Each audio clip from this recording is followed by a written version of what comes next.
Coming up on today's news, see Chicago coping with record cold. Meet a Rogers Park group helping to lower crime rate in the area. And Loyola athletes in a way you're not used to hearing them. You don't want to miss this. From the Convergence Studio in the School of Communication, this is Loyola News Chicago. Hello and welcome to Loyola News Chicago. I'm Israel Helwani. And I'm Maria Shetkowski. Here's the news. Cold weather is just part of living in Chicago, but when it feels like -30, brr. Greta Patrick asked Michigan Avenue shoppers how they're handling the record lows. Hi, I'm Greta Patrick, and we're out here on Michigan Avenue where the high in Chicago today is 5 degrees. It's currently 3 degrees, and we're here to see how Chicagoans are staying warm in this extreme cold weather. Very cold, bundle up, but if you live in Chicago, you have to be tough. Layers, lots of layers. Going in and out of stores, dressing warm, and coffee. Yeah, same, pretty much. It's pretty bad. I'm from California, so it's been taking a toll on me, but it's okay. You know, just bundle up. Well, it looks like the consensus is that it is almost unbearably cold today, and you should stay inside or bundle up. Greta Patrick, Loyola News, Chicago. Today's wind chills are the coldest they've been this year. In fact, this is the coldest February Chicago has had in 79 years. Loyola students can rest a little easier now. The Phoenix reports that campus safety's presence has gone up and the crime rate has gone down. According to the Phoenix, thefts are down about 15%, robberies are down about 30%, and sexual assaults are down 70%. Following the death of student Mutahir Rauf in December, campus safety increased the number of officers on campus. Now, according to police statistics, overall crime has dropped about 10% in Rogers Park. A group in Rogers Park is doing its part to help lower the crime rate. Esther Castillejo gives us a closer look at the other side of street life. It's a Saturday night and ceasefire is out in the streets of Chicago's Rogers Park neighborhood. The anti-violence group goes to areas where cabs don't even stop. Their goal? Convincing troubled kids and adults that there's a chance at life without violence and gangs. We like to engage with the community as well as high-risk individuals to try to get them to change their mindset. We mentor kids. We refer them to jobs. We pretty much try to get in their head and try to be like their big brother or the big sister, something that they never did have. Edwards is one of 6 people working at Ceasefire's Rogers Park office. Like most of the others, he himself was involved in neighborhood crime. Ceasefire members like Dion Patrick and Willie Dixon share their stories with kids in the community. They hope to bring about change. I'm trying to get them to understand that they don't have to go through what I've been through to get to where they're trying to get to. They know our background, they know where we come from, and they don't really have that much, to look for, or to look up to. So when they do see somebody of our stature make it successfully, they definitely gravitate towards that. The group helps them find jobs and stay out of trouble. Even though not everyone is willing to listen, Ceasefire members say they'll continue their work for as long as there's violence. Esther Castillejo, Loyola News Chicago. Ceasefire works closely with other organizations, going to homes for troubled youth and visiting several schools every month.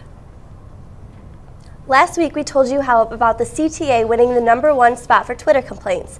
However, this week we have good news. Crimes on the CTA have declined 26% last year versus in 2013.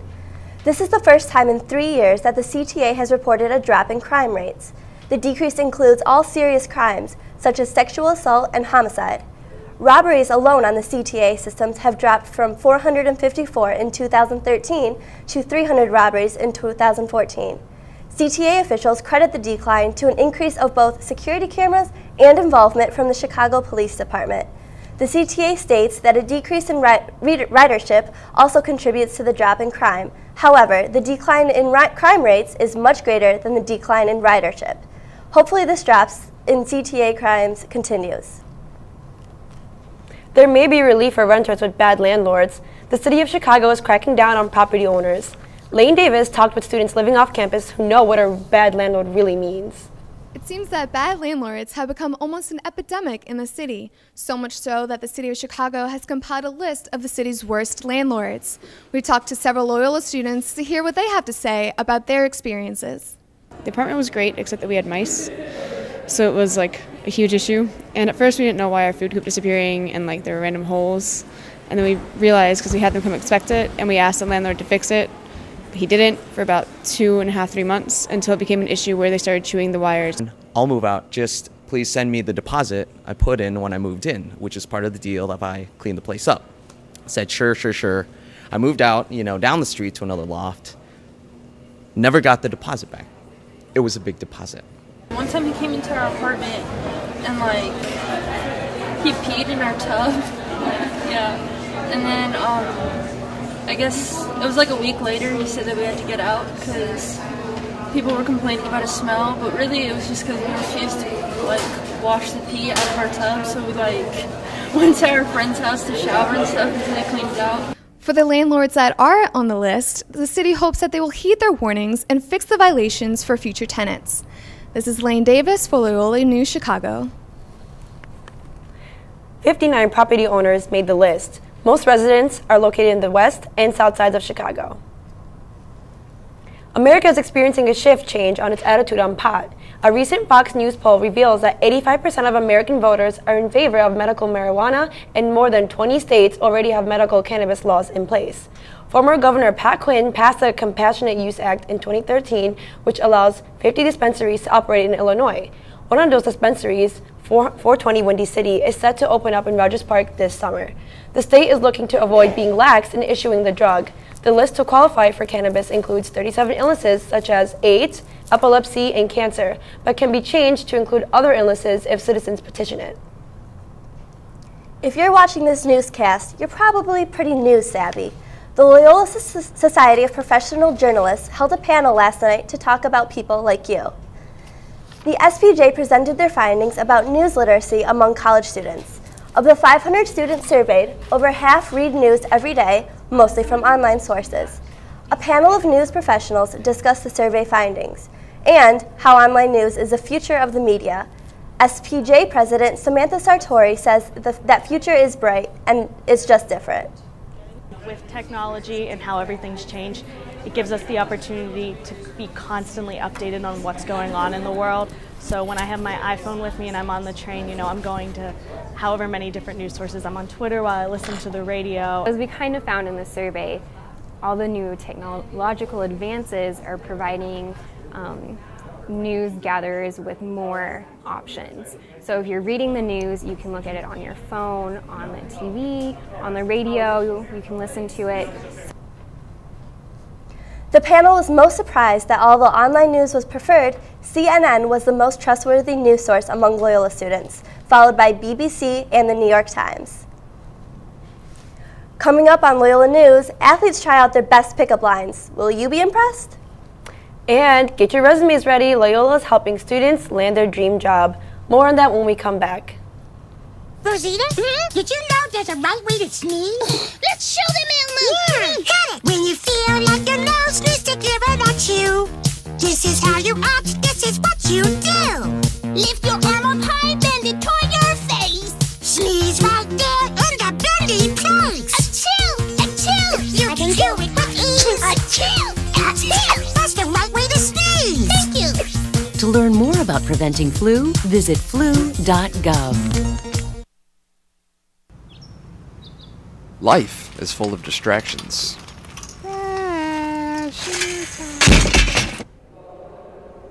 Some are minor. Crash, look who it is. Others are more severe.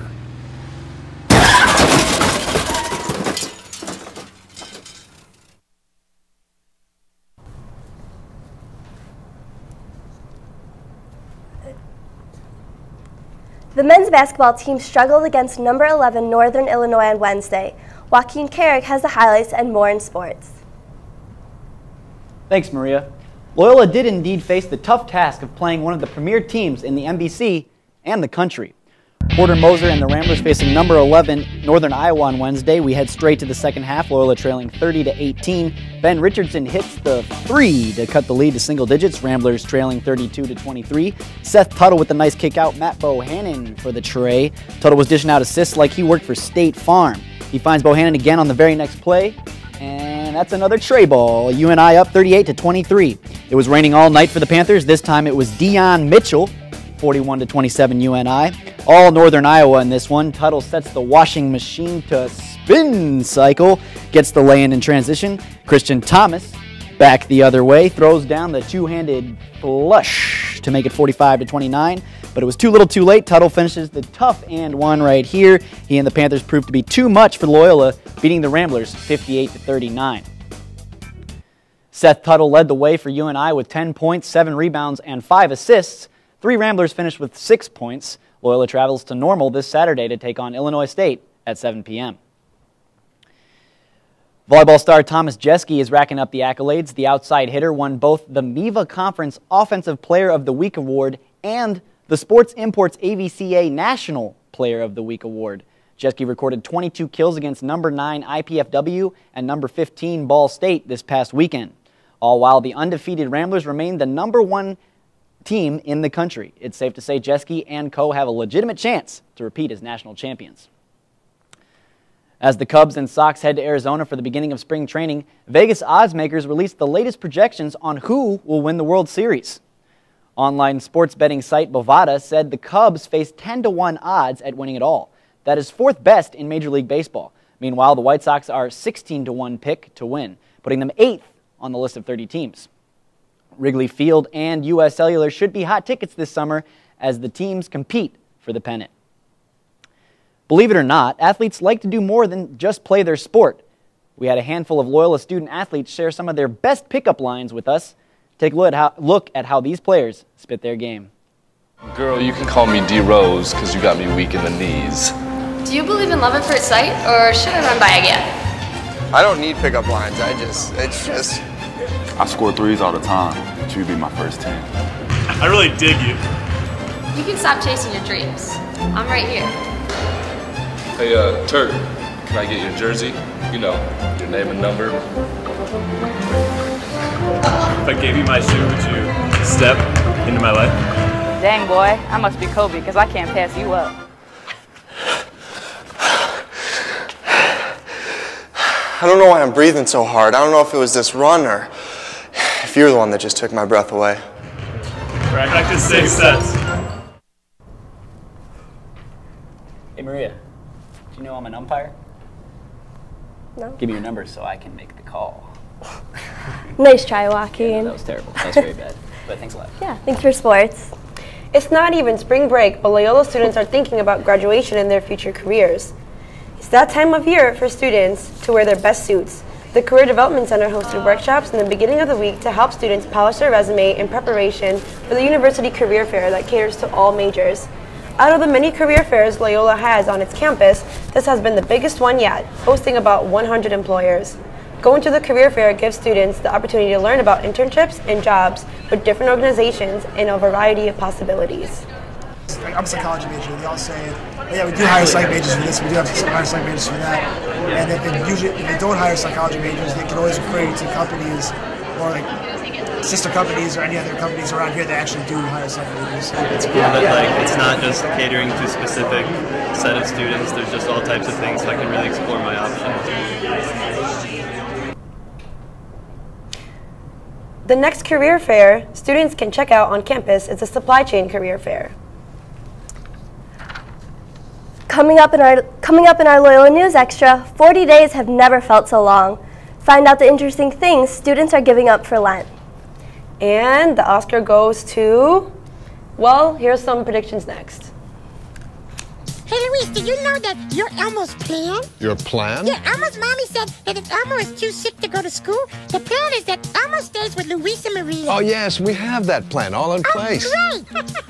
You never know when your child will be too sick to go to school. So have a plan ready so your child can stay home and get healthy. Luis is the man, because he's Elmo's plan. The man, because he's Elmo's plan. To learn more about preventing flu, visit flu.gov. There are so many fun things we all can do to be healthier, no matter who you are or where you are. So let's move. Oh, here we go. Let's stretch in the grass. What a play! Let's play tag. Wow, unbelievable. Let's jump up and down. Oh, what a way to finish it. And most of all, let's eat better so that we have the energy we need to play an hour a day, every day. Everyone can play. Just go to letsmove.gov to learn more. Julie is here with today's Loyola News Extra. Thanks, Isra. Lent is here, and for a lot of people, that means it's time to start thinking about how they'll observe the next few weeks. During Lent, many of the more than 1 billion Christians around the world give something up. Lent started on Ash Wednesday and ends just before Easter. There are lots of misconceptions about Lent and its different rules. First off, Lent is actually longer than 40 days. It's about 46 because some people don't count Sundays as part of the total. The 40 days comes from the period when Jesus went into the desert to fast before his public ministry. Lent doesn't end on Easter Sunday, it actually ends on Holy Thursday. Catholics can eat meat during Lent. Fridays are off limits, but any other day of the week, meat is fair game. And, contrary to what some people may think, the Pope does not decide when Easter is. The holiday is the first Sunday after the first full moon in spring. We went out and asked students what they're giving up for Lent, and let's just say some of them are making a bigger sacrifice than others. For Lent, I gave up pop and sweets, and I give it up just because I think that those are two things in my life that I indulge in but don't necessarily need. I'm not giving up anything for Lent this year because I'm not actually baptized in the Catholic faith. For Lent, I actually gained something, and I'm going to go to Mass every Sunday of Lent. I'm giving up swearing for Lent because I want to try to be more family friendly. I gave up Diet Coke because it's something that I drink every day. I give up meat for Lent because it's a big sacrifice. I eat meat every day. No, I don't. I don't know about you, but I'm also trying to give up sweets and pop, so we'll see how this goes. Thanks, Julie. It kind of reminds me of fasting for Ramadan this summer, but definitely a little bit harder. Here's to the next 40 days.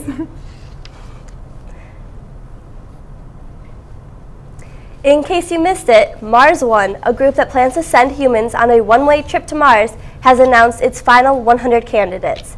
Eventually, 24 will go to Mars with the goal of starting a colony. Beagle lovers rejoice, for only the second time in history, a beagle has won the Westminster Dog Show. Interestingly, she is the grandniece of the first ever beagle to win. And if any Oscar nominees feel upset about not winning this weekend, they always have their swag bags. This year's are worth a whopping $150,000. Award season is in full effect, and many movie lovers are making their Oscar predictions. There are 8 nominees in the running for Best Picture. A lot of critics are saying there is a split between Boyhood and Birdman for the top prize. In Boyhood, director Richard Linklater captured the adolescence of a young boy following the same actor from age 6 to 18. Birdman is about a washed-up actor who attempts to resurrect his career and stars Michael Keaton in what many critics consider his best role. But when we asked Loyola University students who they thought would win, neither of these movies came up. Either way, we found a lot of people excited for the Oscars. I've heard of the American Sniper, and I heard that it made a big impact on a lot of people. I haven't been monitoring like Oscar news, but I know that there's a couple of films that I've seen, including The Imitation Game and The Theory of Everything, that are up for Best Picture. I saw The Grand Budapest Hotel. I love Wes Anderson, so I always see his movies, and I really like that one. I'm all in it. Best and worst dress, best and worst movie. Why? Who won what? Why didn't this person win? Yes, I'll definitely be tweeting and very involved in watching the Oscars. The Oscars airs Sunday evening on ABC. It's always one of the most watched programs of the year. This winter has seen a new type of ice rink hit Chicago, and it has taken the city by storm. The Maggie Daley Ice Ribbon is not your typical ice rink. Accommodating up to 700 people at a time, the quarter-mile circuit has become the most popular in town. The unique and modern design also features an incline and a decline. Admission is free, but skates cost $12 to rent. The ribbon is open on weekdays from 12 to 8 p.m. and weekends from 10 a.m. to 9 p.m. Response to the ribbon so far has been extremely positive. So you better get your skates on. I don't know about you, but I think I might check it out this weekend. Yeah, I definitely enjoy ice skating, but kind of wanted to go when it's a little warmer out. Of course. That's it for our news for now. Thanks for joining us at Loyola News Chicago. I'm Maria Shetkowski. And I'm Israel Halawani. We'll be back next week with another edition. We leave you with a look at Chicagoans braving the cold, their morning commute.